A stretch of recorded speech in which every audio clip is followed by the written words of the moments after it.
RCF et Radio Notre-Dame, le débat du jour. 9h10, le débat du jour ce matin avec Constantin de Vergennes. Bonjour. Bonjour. Journaliste à l'hebdomadaire France Catholique qui fête d'ailleurs ses 100 ans. On aura l'occasion d'en parler. Carole Sabat, bonjour. Bonjour. Avocat à la parole de l'Assemblée des ex-orthodoxes de France. Et avec vous ce matin, on va parler de plusieurs sujets. Louis Dauphren, alors par quoi voulez-vous commencer, Louis ? Écoutez, ce qui se passe dans l'église anglicane est quand même révélateur d'un certain climat, et donc on en parlera forcément parce qu'il y a des échos dans le monde. Tout ce qui se passe ailleurs ne nous est pas étranger, et l'église anglicane qui est exposée donc à la démission de Justine Welby, ça a des répercussions. On va essayer d'analyser cela, sachant qu'il y a des scandales qui touchent l'église anglicane. Voilà, ça sera l'un de nos sujets. Mais c'est vrai, vous avez dit le 100e anniversaire de France catholique 1924. Quel est le point commun qu'il y a entre 1904 et 2024? Comment peut-on parler à plusieurs générations à travers des époques différentes? Quelle est la ligne aujourd'hui que l'on doit adopter dans une époque sécularisée? Quel discours tenir dans la presse catholique? Ça sera une question que l'on posera également. Et puis on se demandera aussi si le pape François va en Corse, ce que cela signifie par rapport à la réouverture de Notre-Dame, à laquelle il n'assistera pas, autrement que par la prière et la pensée, bien sûr. Évidemment, à tout moment, vous pouvez réagir par mail direct@radionotre-dame.com ou direct@rcf.fr. On attend vos questions, vos réactions, vos remarques. Bienvenue, c'est le débat du jour.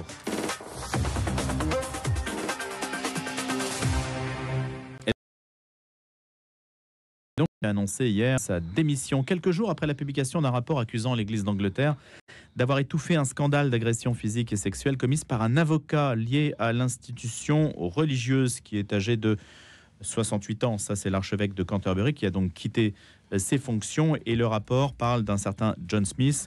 Et les faits remontent aux années 70 et milieu des années 2010. C'est une amplitude importante. Et donc le rapport fait la lumière sur les agissements de cet avocat.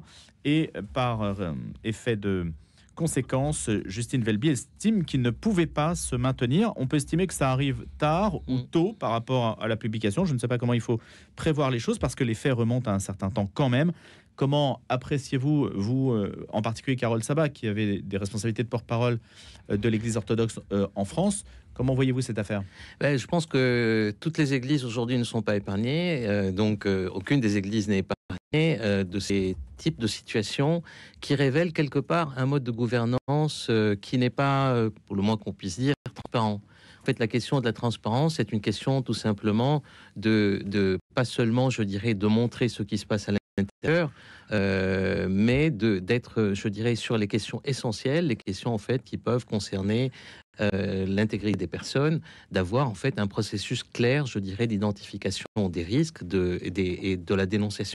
Donc ça sonne un peu la fin d'une époque quelque part, parce que bon, toutes les églises ont été un peu touchées par ces abus sexuels. Il faut dire que c'est le numéro 2 quand même en fait de l'église anglicane, le numéro 1 étant Charles III, le roi lui-même. C'est pas un personnage qui n'est pas connu, au contraire, il a présidé aux obsèques d'Élisabeth II, il a présidé au couronnement de Charles III. Donc ça éclabousse un peu, je dirais, un peu la royauté aussi en Angleterre, d'avoir une personne 13 ans après, en fait, 11 ans après, parce qu'en 2013, en fait, la personne en question, l'avocat en question, est mort en 2018, donc il est mort sans qu'il y ait une possibilité éventuellement de procédure judiciaire. Par contre, en fait, ce que je trouve un peu bizarre et un peu ambigu, c'est que ça dit pourquoi il y a eu des dissimulations, mais on ne dit pas le pourquoi ces dissimulations ont eu lieu. C'est-à-dire, il dit quelque part, je peux pas continuer. En fait, j'ai pas fait pour ne pas. Mais il faut voir en fait la réalité par derrière. Pourquoi en fait est-ce que cette personne-là, cet avocat, avait une influence? Quel type d'influence il avait? Est-ce qu'il pouvait justement à travers cette influence, parce qu'il avait des dossiers où il avait éventuellement faire chanter éventuellement la hiérarchie, je dirais anglicane en tant que telle, Welby en tant que tel, qui autant au niveau humanique est une qui est respectable, qui avait en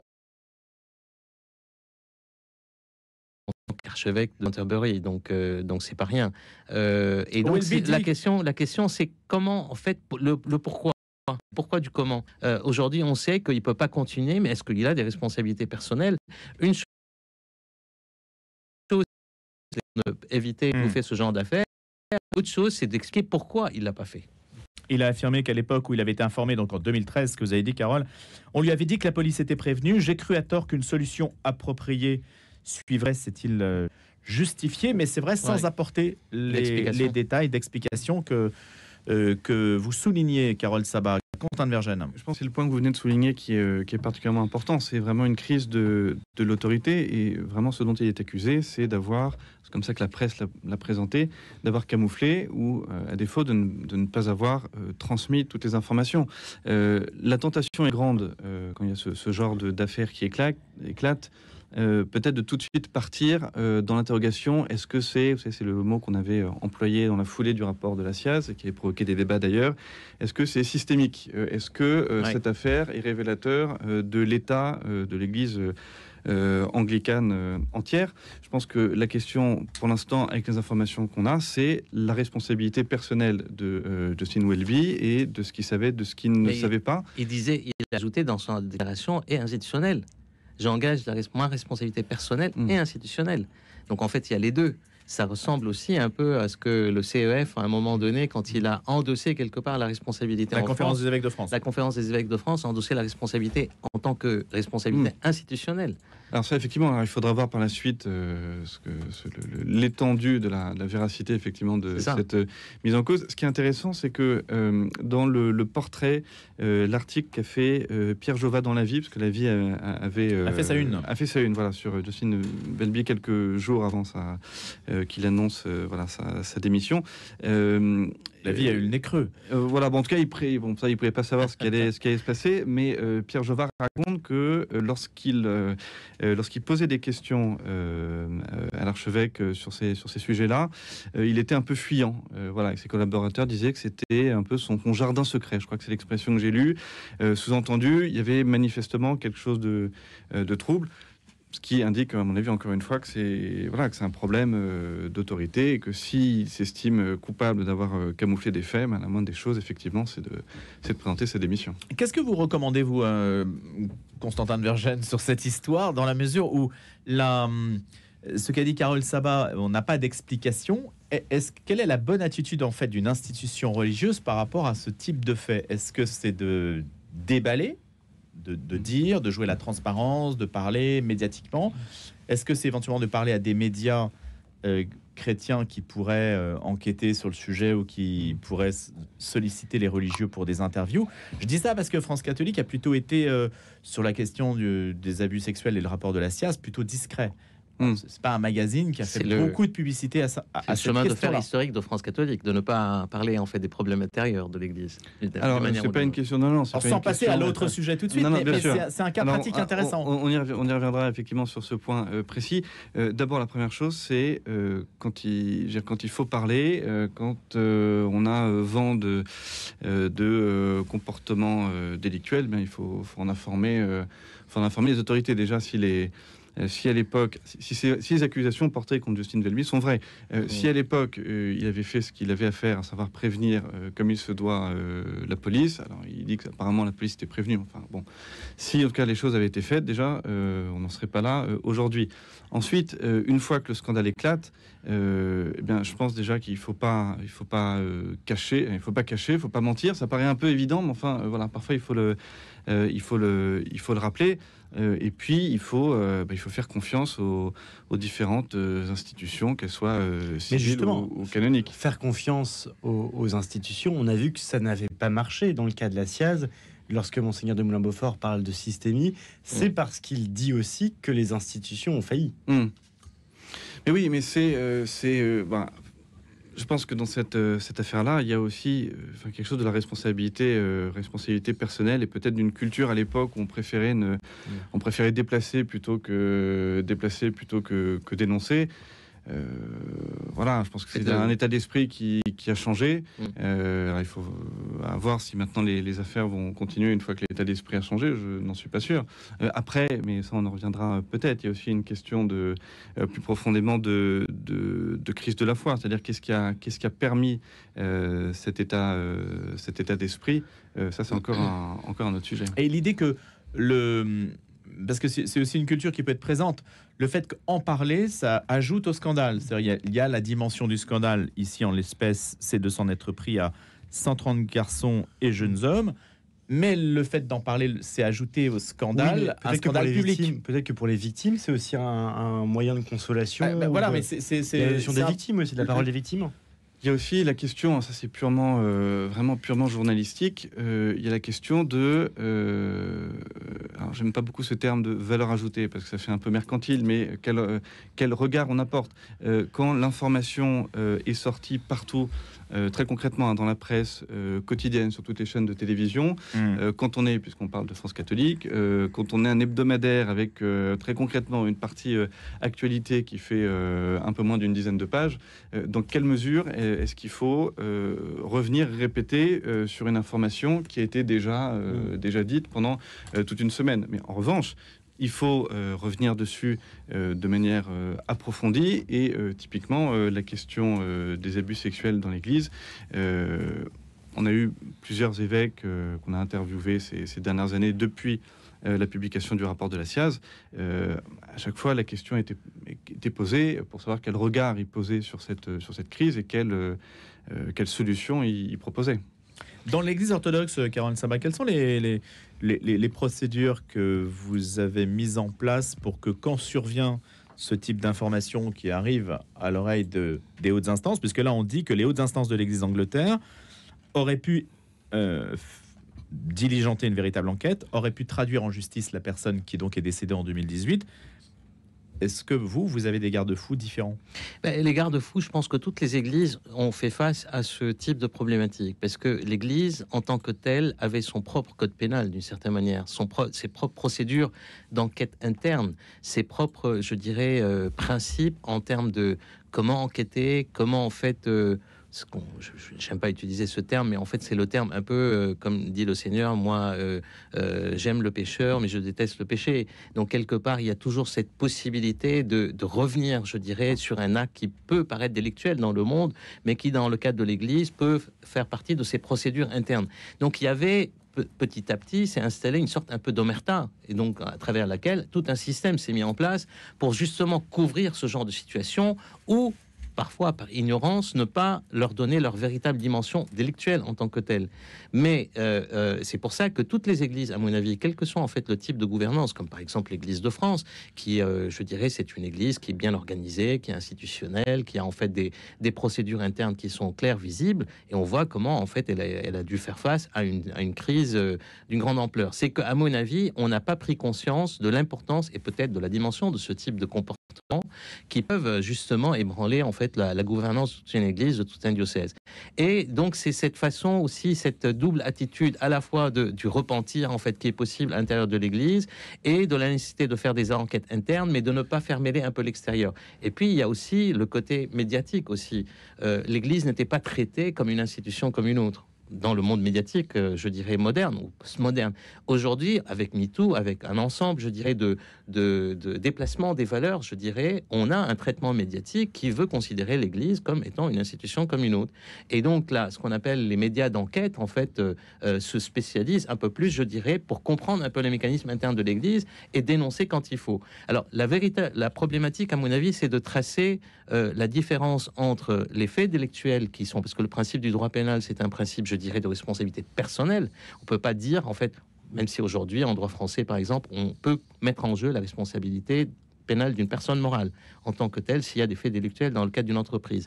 Mais quand s'agissant d'actes délictueux en fait d'abus sexuels ou autres, il y a une responsabilité de la personne qui agit. Après, il y a la responsabilité de l'institution ou de son évêque en tant que tel, qui est la responsabilité. C'est là où la responsabilité systémique intervient, d'avoir prévenu ce genre de situation ou dénoncer au moment venu en fait ce genre de situation. Et c'est là où la responsabilité institutionnelle de l'Église, mais encore une fois, pas de l'ensemble de l'Église, de celui à qui rapporte en fait la personne qui a commis les faits délictuels, c'est-à-dire le diocèse en tant que tel. Après, en fait, si ça peut remonter... À partir du moment où on sait. Justement, l'épisode, en fait, je dis le dossier de l'abbé Pierre, là aussi, on n'arrive pas à savoir où placer en fait le curseur. À quel niveau? Et donc, la problématique aujourd'hui... Mais l'institution avait réagi en l'espèce, pour l'abbé Pierre. Tout à fait. Elle est vaccinée aujourd'hui. Mais pas médiatiquement parlant. Elle a réagi récemment, je veux dire, alors qu'elle connaissait... En l'envoyant en Suisse, etc. C'est une forme de réaction. Est-ce que l'exposition médiatique est forcément une réaction? Mais interne, en fait. C'était un traitement interne, en fait, qui n'a pas prévenu la poursuite, en fait, des faits d'élection en tant que tel. Qui a été à un moment précis et qui ne s'est pas poursuivi aussi. Tout à fait. Tout à fait. Mais est-ce que l'efficacité passe nécessairement par l'exposition médiatique? Non, pas forcément. Justement, l'exposition médiatique, c'est pour ça, moi, en tant qu'avocat, je dis, en fait, il y a ce qu'on appelle le temps médiatique, il y a le temps judiciaire. Le temps judiciaire n'a rien à voir avec le temps médiatique. C'est pour ça, dans le temps médiatique, on s'emballe. Ça, c'est le principe de base, je dis, temps médiatique.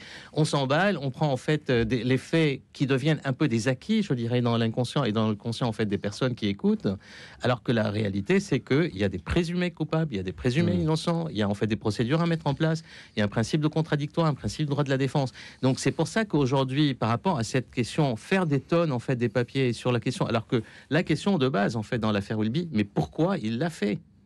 Et le pourquoi il l'a fait sera très révélateur après de sa responsabilité personnelle et éventuellement de la responsabilité institutionnelle de l'Église. Pourquoi il a agi ainsi? C'est-à-dire pourquoi il a camouflé, pourquoi il a dissimulé. S'il l'a fait, c'est que peut-être il était sous pression. Donc s'il était sous pression, ça veut dire en fait qu'il devait quelque chose à ce monsieur et que ce monsieur était influent à l'intérieur de l'Église et qui d'autres que lui peuvent être mis en cause. Pas seulement lui, peut-être que lui, dans une attitude un peu christique tardive, il prend sur lui un peu l'ensemble des péchés de l'Église anglicane, mais c'est peut-être pas le cas. Peut-être qu'il y a d'autres complices aussi. Et forcément, il peut y avoir. Constantin Vergenne. Oui, je partage ce que vous venez de dire. Simplement, c'est intéressant. Vous dites la responsabilité institutionnelle de l'Église, mais pas de toute l'Église non plus. Alors, je ne sais pas si vous voulez dire pas de toute l'Église, c'est-à-dire tous les baptisés, ou si c'est pas de toute l'institution. Non, je parle. Oui. Toutes les l'église anglicane. Je parle de l'église anglicane et de l'institution en tant que telle, oui. Bien sûr. Parce que c'est ça aussi la question derrière la responsabilité institutionnelle. C'est quand on accuse une responsabilité institutionnelle, il faut vraiment pouvoir l'argumenter et montrer à quel point c'est une culture des directives qui était passée, ou si ça ne relevait effectivement que des intérêts individuels ou que des volontés propres. C'est manifestement une question complexe. Je ne pense pas que c'est en 2, 3, 5 ans que ça peut se résoudre. Et puis, d'ici là, surtout la question qu'il faut se poser, c'est que faire pour que ça change et quels éléments, je vais dire, positifs, édifiants, à mettre en avant pour tous les fidèles, notamment pour qu'ils gardent la foi et l'espérance. Évidemment, c'est le nombre de cas qui se multiplient qui permet de postuler qu'il y a une question systémique et qu'il y a un dysfonctionnement général. Oui. Le nombre entre quand même en ligne de compte. Carole Sabat. En un mot. Oui, en un mot, en fait, un élément à ajouter, c'est que c'est un laïc qui est en fait responsable, et c'est l'Église qui est pleinement éclaboussée. En fait, on ne parle que de l'Église, on parle en fait que de celui qui l'a couvert. Alors que c'est un laïc en fait qui est responsable de ces méfaits. J'espère que cette décision montre clairement à quel point l'Église d'Angleterre comprend sérieusement la nécessité d'un changement et notre profond engagement à créer une Église plus sûre en quittant mes fonctions. Veulent renier. Donc on est dans une forme d'opposition. Mais moi, le vrai sujet, quand je vois un centenaire, ça permet toujours d'interroger les époques et de les comparer. France catholique, quand je disais en fait que ça s'est positionné contre, justement, elle voulait affirmer les valeurs chrétiennes par rapport à une forme d'inversion que les lois anticléricales et les lois laïcisantes radicales voulaient un peu imposer à la France. Mais c'était une opposition, c'est une réaction par rapport, je dirais, à une forme début d'inversion. Or, aujourd'hui, on vit une inversion normative totale. Et c'est là où, en fait, que nos églises... Là, ça a totalement changé en 100 ans. Complètement. On vit une forme d'inversion de l'inversion normative. Qu'est-ce que vous entendez par là, inversion normative? C'est un peu Chantal Delsol quand elle parle, en fait, de la fête de la chrétienté. C'est-à-dire, en fait, ces 16 siècles, je dirais, de valeurs judéo-chrétiennes qui, tout d'un coup, en fait, suite à un long processus, avec toutes les réformes sociétales, on vit une inversion de l'inversion normative. Rejetés, en fait. Sont rejetés, et on revient à ce qu'on appelle, en fait, les valeurs paganistes, néo-paganistes, quelque part, dans l'euthanasie, dans, en fait, le divorce, dans l'avortement, dans pas mal d'autres choses. Et c'est là où l'Église n'a pas pris conscience que ce qui était au début du siècle un début d'inversion, aujourd'hui, il y a une vraie rupture. Et donc, c'est l'enjeu, comment se positionner, non plus contre, mais quelle contribution on peut apporter au bien-être de la société. Là, on parle de France catholique. Est-ce que ça existe des hebdomadaires similaires dans d'autres pays? Est-ce qu'il existe Italie catholique? J'allais pas transcrire, mais je sais pas quand on C'est une bonne question. Parce que cette fin de la chrétienté dont parle Chantal Delsol, justement, ce qui est intéressant, c'est que c'est pas Pas du christianisme, de la chrétienté, c'est en fait de socle de valeurs. Ouais. Et c'est pas spécifique à la France, dit-elle. Ah non, aussi, non, c'est un mouvement européen. C'est surtout Et ce retour du paganisme, en fait. Oui. D'où la réaction populiste chrétienne, en fait, des Trump, de tout ce mouvement conservateur qui traverse le monde aujourd'hui. Pardon. C'est très intéressant ce que vous dites effectivement sur cette en citant Chantal Delsol et la fin de la chrétienté. La question de fond, et c'est un petit peu la question que vous posez au début, c'est quand le visage d'une population change et quand en gros, une France qui était majoritairement catholique ne l'est plus aujourd'hui. Est-ce qu'on peut toujours parler de France catholique? Dans le journal, notamment, on parle beaucoup des saints de l'Église, des saints depuis 2000 ans. Et ce qui est très intéressant quand on a l'histoire longue de l'Église, c'est que ça apprend un peu à mettre en perspective. Vous parliez de l'importance d'être fier de la tradition apostolique, de cette figure tutélaire des apôtres. Quand on se souvient de ce qu'étaient les apôtres, ça permet de se rappeler que l'Église a commencé à 12 et qu'ils étaient en situation vraiment minoritaire. 12 mois qui ont été complétés après. Voilà. Quand on a le récit des martyrs des premiers siècles, pareil, on aurait pu leur dire à tous ces martyrs qui ont été jetés dans les cirques romains, qui ont été mis à mort, leur dire mais à quoi bon continuer à avoir la foi? Tout est perdu. Vous êtes dans une société qui est païenne ou hostile. Vous êtes tout seul à croire ce que vous croyez. Pourquoi vous continuez à croire? Ils ont continué à croire, et c'est la raison pour laquelle on croit encore aujourd'hui. Sinon, on serait pas là. Voilà, sinon on serait pas là. Saint Paul dit j'enseigne ce que j'ai reçu. Enfin, je transmets ce que j'ai reçu. Et France catholique prend acte du fait qu'on a beaucoup reçu, et quand bien même aujourd'hui la société serait différente, de plus en plus indifférente aux idées chrétiennes, et c'est peut-être une raison supplémentaire pour leur transmettre avec d'autant plus de foi et d'affirmation. Très important, la transmission. C'est au cœur du sujet, quoi. Constantin de Vergennes, Carole Sabat, le débat du jour.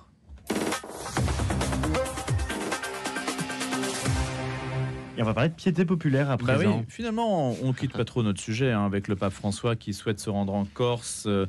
Et des contacts diplomatiques sont en cours entre le Vatican et l'Élysée autour d'un projet de visite mi-décembre, dit-on.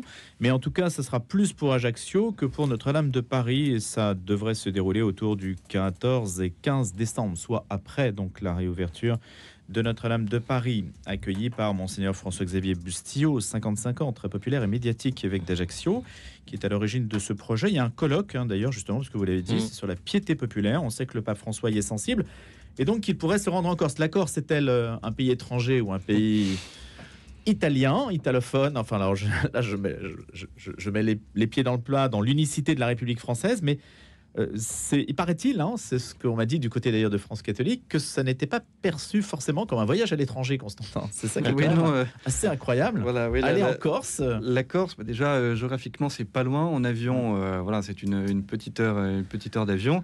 Et puis, d'accord, oui, l'Allemagne n'est pas loin non plus. Non, l'Allemagne n'est pas loin non plus. Mais c'est vrai que la Corse, c'est pas loin de la Sardaigne, c'est pas loin des côtes italiennes, enfin pas loin. Donc oui, c'est un peu un voyage à domicile. C'est pas les États pontificaux. Non, c'est pas les États pontificaux. C'est un peu un voyage à domicile. Non, surtout ce qui a présidé à la décision du pape, c'est ce colloque sur la foi populaire. Si le colloque avait été sur n'importe quel autre sujet, je ne sais pas si ce serait déplacé. C'est vraiment un pape qui a une très très grande affection pour cet aspect populaire, cet aspect simple, mais simple pas dans le mauvais sens du terme, simple dans le sens profond et mémoriel. La piété populaire, c'est celle qui se transmet de génération en génération, qui vraiment embrasse toutes les classes, toutes les populations. Donc voilà, c'est tout à fait. Ça serait pas étonnant si Rome officialisait la décision, parce que pour l'instant, c'est pas encore officialisé. Donc le pape peut tout à fait. Le prochain, on espère. Il y a des tests, il y a des ballons en fait qui sortent comme ça, on fait dans la presse justement pour tester comment l'accueil d'une telle visite se fera et son positionnement par rapport en fait à une visite par rapport à Notre-Dame. Mais ce que les hôtels sont déjà pleins. Les auditeurs sont très diserts sur la question. Globalement, ils défendent le point de vue du pape qui est de ne pas aller à Notre-Dame, en disant il n'y a aucune raison pour que le pape François vienne à une inauguration de Notre-Dame d'un point de vue du Vatican et vu la ligne de conduite de François, il est en revanche plus à même de participer à un colloque dont il soutient le thème, nous dit Benoît. Ouais. Quant à Pascal, lui nous dit inutile de polémiquer. Notre pape âgé voyage trop pour son niveau de fatigue. Laissons-le choisir ses voyages. Cela n'enlève rien à la fête de Notre-Dame. Globalement, les auditeurs soutiennent le choix du pape. François Francesco, c'est un peu un pape disruptif. Donc, je n'irai pas jusqu'à dire que c'est un peu le Trump, je dirais, de l'Église, mais il est disruptif, c'est-à-dire un peu les mondanités diplomatiques des sommets internationaux, des rencontres à Notre-Dame où il y aura plein de chefs d'État, etc. Et sa casquette de chef d'État, c'est pas son truc. Par contre, en fait, il est dans une géopolitique avec des thèmes qui sont bien précis. Et c'est là où que le colloque, en fait, sur la dévotion populaire, c'est son thème. Ça fait partie de la géopolitique, je dirais, de François. D'autant plus que, quelque part aussi, il drague, je dirais, un peu les périphéries de la France, c'est-à-dire Marseille, Malte. Il a été un peu dans toutes ces métropoles, je dirais, du Sud, qui sont un peu la Méditerranée. C'est un peu son champ de bataille, quelque part, sur la question migratoire, sur la question, je dirais, de l'apport de la Mare Nostrum, en fait, à l'humanité d'aujourd'hui. Et donc, il préfère être beaucoup plus authentique et adresser aussi un message, je dirais, parce qu'en allant là-bas, c'est pas qu'une question, je dirais, de protocolaire ou diplomatique. En allant là-bas, il va sur une géopolitique en fait de thématiques qui le concernent directement, qui fait partie, je dirais, de ses messages et de sa transmission, mais aussi il adresse aussi au monde institutionnel et politique aussi des messages en disant que votre monde à vous, vous pouvez faire ce que vous voulez. Et d'un autre côté, ce que certains disent que le fait de ne pas venir, il ne veut pas voler la vedette à Notre-Dame aussi, parce que si le pape vient en fait à Notre-Dame, quelque part, ça... Alors oui, il y aurait deux écueils, donc il faut ouais, voilà. Voler la vedette, et puis deux, peut-être être un peu manipulé par le politique. Absolument. Et la question maintenant, est-ce que Macron, le président Macron, va l'accueillir comme il l'a accueilli à Marseille, il va aller à Ajaccio. Et donc ça, se greffe une question politique et protocolaire sur cette question-là. À mon avis, oui. Constantin de Vergennes. Et puis, ce qu'on dit aussi pour Notre-Dame de Paris, c'est que le pape n'avait pas franchement envie de se rendre à cette inauguration, cette réouverture de Notre-Dame, avec un Emmanuel Macron qui prendrait beaucoup de place, qui ferait peut-être un discours dans la cathédrale. On voit quand même très mal François être dans la nef, dans le cœur de Notre-Dame, avec Emmanuel Macron qui prononce un discours. Vous avez pris parti là-dessus à France Catholique? On a pris parti. Sur le fait que Emmanuel Macron doive ou ne doive pas parler pas à encore, l'intérieur. ça, pour ça, il faudra sans doute lire le prochain numéro. Christine Boutin mais était à mon catégorique avis, ce matin. Hein. Juste sur ce point, parce que c'est important, François a eu une sainte horreur de la mondanité. Il le répète beaucoup à longueur de sermons. D'ailleurs, c'est vraiment les propos qui sont rapportés dans la presse généraliste. On peut comprendre, même si c'est quand même assez édifiant. Voilà, il supporte pas la mondanité. Et cette idée d'un Emmanuel Macron omniprésent, semble-t-il, à Rome, a hérissé les poils de François, qui préfère donc largement, on comprend bien, aller en Corse, où il y aura en plus là toute une... Enfin, je pense que ça va être absolument dément en termes de ferveur. À mon avis, populaire. c'est une erreur, parce que la présence du pape François dans la réouverture de Notre-Dame était une façon d'investir le lieu comme un lieu de culte, et non pas un lieu de culture. Alors qu'en laissant la place aux politiques, ça devient, on le voit très bien avec les différentes questions qui sont autour de, à la fois les vitraux, les questions en fait qui se posent, est-ce qu'il faut mettre un droit d'entrée en fait à Notre-Dame ou pas? Toutes ces questions-là sont quelque part, c'est très bien, c'est génial.